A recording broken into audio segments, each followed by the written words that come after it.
আর একটা ইয়তীম বাচ্চাকে লালন পালন করলে তো আল্লাহর নবী কথা বলেছেন, আনা ওয়া কাফিরুল ইয়াতীমি কাহাতাইনি ফিল জান্নাহ, আমি এবং ইয়তীমের লালন পালনকারী ব্যক্তি জান্নাতে একসাথে থাকবো।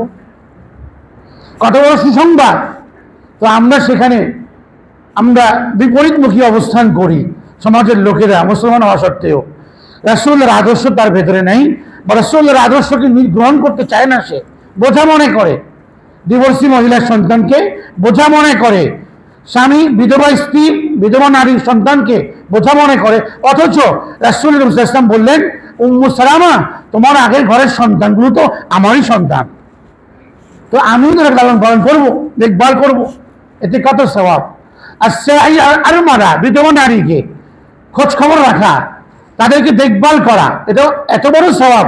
কাল মুজাহিদি ফি সাবিলিল্লাহ, জিহাদের ময়দানে যে ব্যক্তি জিহাদ করে যে পরিমাণ সওয়াব পায়, বিধবা নারীকে দেখাশোনা করলে ওই পরিমাণ সওয়াব আল্লাহ আপনাকে দান করবে। কি পরিমাণ সওয়াব!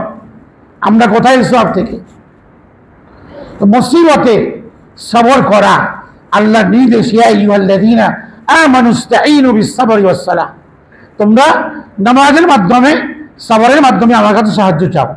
তো আল্লাহর কাছে সাহায্য চাওয়ার সবচেয়ে উত্তম একটা পদ্ধতি আল্লাহ বলে দিয়েছেন, সবর করার, যে তোমরা নামাজে মগ্ন হয়ে যাও। এই জন্য হাদিসে পাওয়া যায় রাসূল করিম সাল্লাল্লাহু আলাইহি ওয়াসাল্লাম কানা ইযা হাযাবাহু আমরুন বাদারা ইলাস সালাহ, যখনই কোনো অনাকাঙ্ক্ষিত বিষয়ের সম্মুখীন হতেন সাথে সাথে নামাজ দাঁড়িয়ে যেতেন। নামাজের মাধ্যমে সমাধান, নামাজের মাধ্যমে আল্লাহর থেকে সমাধান। তাওয়াক্কুল আল্লাহর উপরে, মানুষের উপর নয়। সমাধান আল্লাহর থেকে। আমরা তো মানুষের দ্বারস্থ হয়ে যাই, কিছু হলেই আমরা মানুষের দ্বারস্থ হই। এই অবস্থা পরিবর্তন করা প্রয়োজন। কিছু হলে আগে আল্লাহর কাছে, আগে আল্লাহমুখিতা, এটাই সবরের শিক্ষা। আগে আল্লাহর কাছে চান, এরপরে তদবির হিসাবে, চেষ্টা হিসেবে আপনি মানুষের দ্বারস্থ হতে পারেন। কিন্তু ইদাস্তাআনতা ফাস্তাঈন বিল্লাহ, মুআয ইবনে জাবালকে আল্লাহর নবী 10টা জিনিস শিক্ষা দিয়েছেন, তার মধ্যে এটা 1 নম্বর। ওয়া ইদাস্তাআনতা ফাস্তাঈন বিল্লাহ, যদি সাহায্যের প্রয়োজন হয় তো আল্লাহর কাছে চাও। হাত্তা শিরাকান আলাইহি, হাদিস আছে সাহাবায়ে কিরাম জুতার ফিতা পর্যন্ত ছিঁড়ে গেলে আল্লাহমুখী হতেন। জুতার ফিতা কত নগণ্য জিনিস না, এটা সামান্য একটা ফিতা ছিঁড়ে গেছে চপ্পল থেকে, এটাকে তারা আল্লাহর সাহায্য চাইতেন। অথচ আমরা ছোট্ট থেকে ছোট্ট বিষয় আগে আমাদের ব্রেনে আসে কার কাছে চাওয়া যায়, কার কাছে যাওয়া যায়, অথচ আল্লাহর কাছে যেতে হয় এটা আমরা ভুলে গিয়েছি বেমালুম। সাহাবায়ে কেরামের বৈশিষ্ট্য এমনটা ছিল না। আগে আল্লাহর কাছে চেয়ে তারপরে আমি চেষ্টা করব। আর তাকবীর ও ফিত তাকদীর, তদবির ও তাকদীরের অন্তর্ভুক্ত। তদবির পরে করি, আল্লাহর কাছে সাহায্য কামনা করে নি, যেন আল্লাহ সহজ করে দেন, সহজ করে দেন। সবর করা আল্লাহর তরফ থেকে। মানুষের জীবনে মুসিবত আসে 2 কারণে।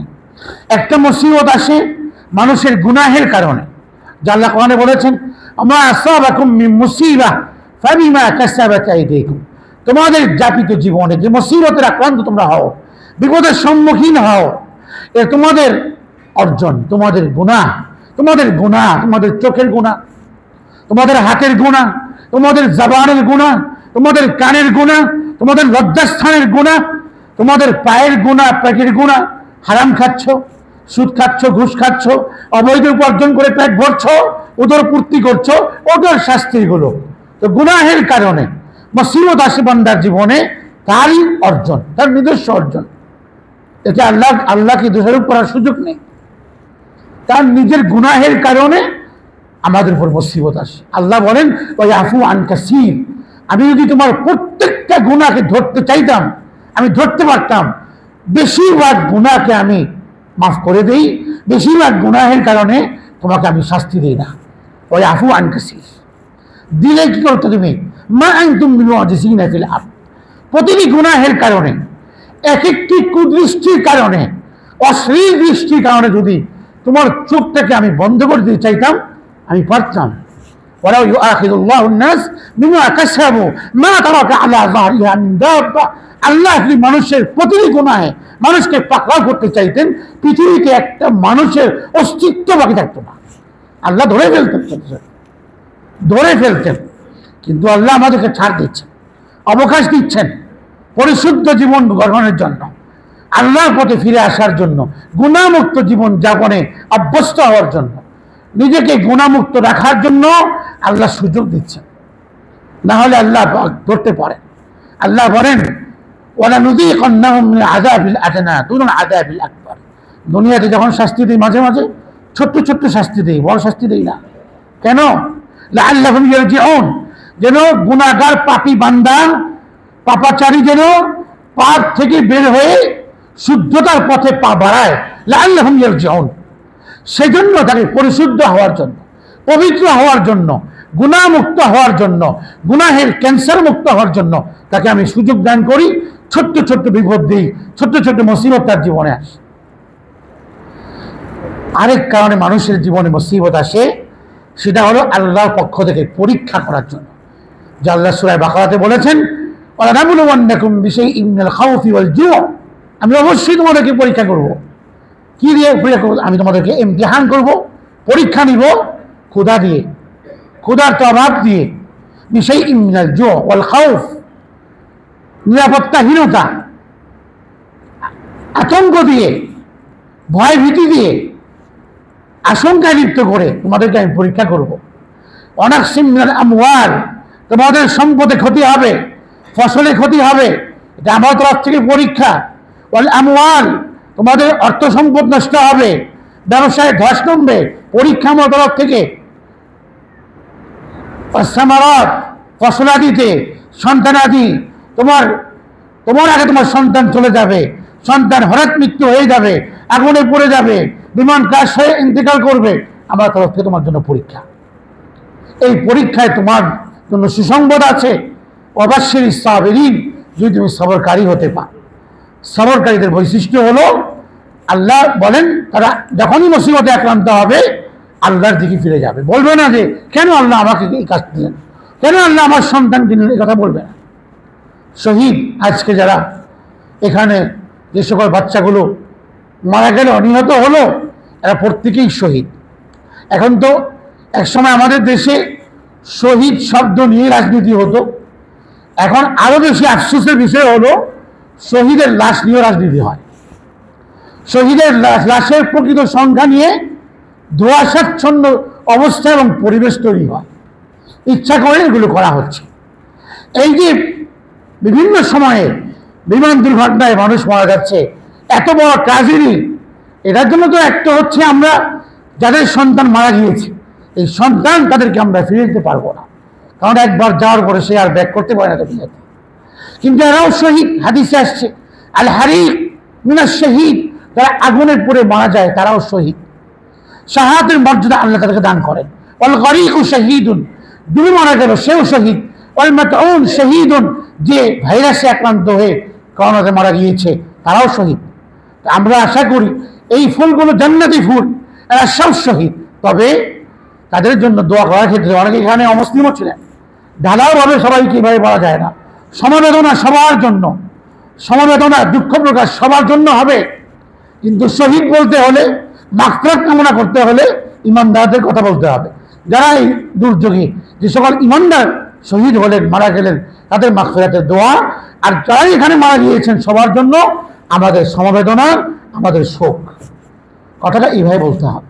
তো সেই জন্য যাদের সন্তান মারা গিয়েছেন তারা তো তাদের সন্তান তাদেরকে সুপারিশ করে জান্নাতে নিয়ে যাবে, তাদের জন্য বড় একটা সৌভাগ্য এটা বিষয় হয়ে দাঁড়িয়েছে। এই সন্তানগুলো শহীদ, এদের কোনো গুনাহ নেই, নিষ্পাপ ছোট্ট ছোট্ট সন্তানগুলো আমাদের এই জাতির ভবিষ্যৎগুলো চলে গিয়েছে, তাদের জন্য আমরা অবশ্যই ভরাক্রান্ত, আমাদের চোখ ঝাপসা হয়ে আসে তাদের দৃশ্য এবং সেই বিভৎস দৃশ্যগুলো সামনে আসলে, যে ছোট্ট ছেলে দৌড়াচ্ছে পোড়া অবস্থায়, পোড়া শরীর নিয়ে, ছোট্ট ছোট্ট শিশুগুলো আজকে ঝরে গিয়েছে, তাদের জন্য আমরা খুবই ভরাক্রান্ত, আমাদের হৃদয় ক্ষতবিক্ষত তাদের এই প্রয়াণে, তাদের ইন্তেকালে। বাকি আমরা আল্লাহর কাছে আশাবাদী, এগুলো জান্নাতি ফুল, আল্লাহ তাদেরকে শাহাদাতের মর্যাদা দান করবেন। আমরা দোয়া করি তাদের বাবা মা, গার্ডিয়ান, অভিভাবক এবং তাদের পরিবার পরিজন, আত্মীয় স্বজন, আল্লাহ তাদের সবাইকে প্রশান্তি অন্তরে দান করেন। সন্তানের হারানোর যে ব্যথা, সে ব্যথা যেন আল্লাহ দূর করে অন্তরের মধ্যে এদেরকে প্রশান্তি দান করেন। সাথে সাথে এই কথাও বলতে চাই, একটা দুর্ঘটনা ঘটলো আর আমরা তাদেরকে সান্ত্বনা দিয়ে বা চুপ হয়ে গেলাম, এতটুকুনের মধ্যে সীমাবদ্ধ থাকা আমাদের জন্য উচিত নয়। বরং যে দুর্ঘটনা কেন হলো এটা খতিয়ে দেখা প্রয়োজন, তদন্ত করা প্রয়োজন। তদন্তের মতো যেন তদন্ত হয়, কোনো ধরনের দায়সারা তদন্ত হয়ে আবার আরেকদিন আরেকটা ঘটনা ঘটবে। একটা জনবসতি পূর্ণ এলাকার মধ্যে এরকম ট্রেনিং যুদ্ধ বিমান এখানে চলাচল করা, কতটা এটা আহাম্মকির পরিচয়, নির্বোধের পরিচয় দেওয়া হয়েছে। এখানে ছোট্ট ছোট শিশু এখানে ছিল, যিনি পাইলট ছিলেন তিনিও মারা গিয়েছেন। তো এই যে কেন হচ্ছে এগুলো, আকাশ প্রতিরক্ষা ব্যবস্থাকে মজবুত করা চাই। সরকারকে আমরা বলতে চাই কথা যে সঠিক তদন্ত হোক। এটা ৩,০০০ কোটি টাকা নিয়ে পালিয়েছে দুর্নীতি করে, আর নিজের বাহিনীকে সংস্কার করে নাই, বিমানগুলোকে সংস্কার করা হচ্ছে না।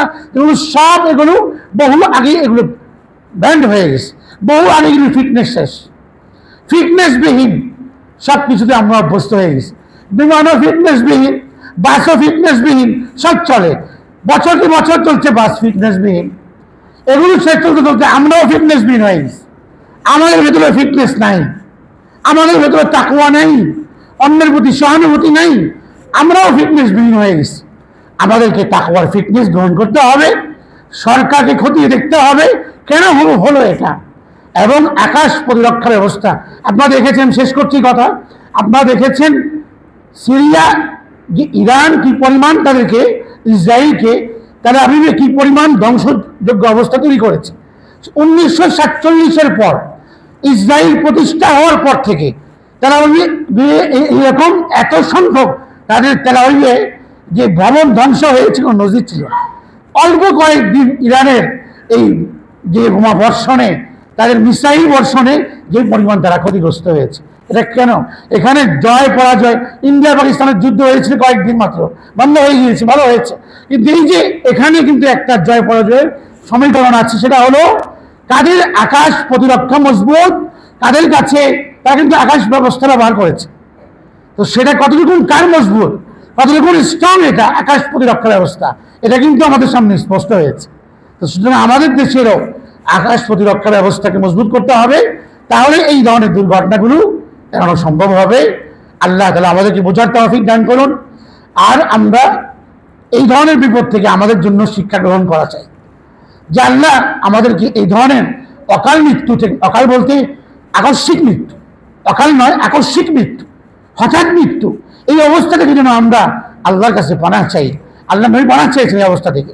এই জন্য ইমানের সাথে মৃত্যুবরণ হয়, আমাদের ইমানের সাথে আমরা যেতে পারি, সুন্দরভাবে যেন আমাদের মওত হয়, এটার জন্য আল্লাহর কাছে দোয়া করা চাই এবং নিজেকে পরিবর্তন করা চাই। এই শিশুদের জীবন থেকে আমাদের জীবনকে পরিবর্তন করা চাই। যে কোনো অবস্থাতে আমার মৃত্যু হয়ে যেতে পারে, কাজে আমাকে আল্লাহমুখী হওয়া দরকার, গুনাহ খাওয়া দরকার, তওবা করে আল্লাহর পথে ফিরে আসা দরকার। আল্লাহ পাক আমাদের সব ভাইকে তৌফিক দান করুন। ও আখিরু দাওয়ানা আলহামদুলিল্লাহি রাব্বিল আলামিন।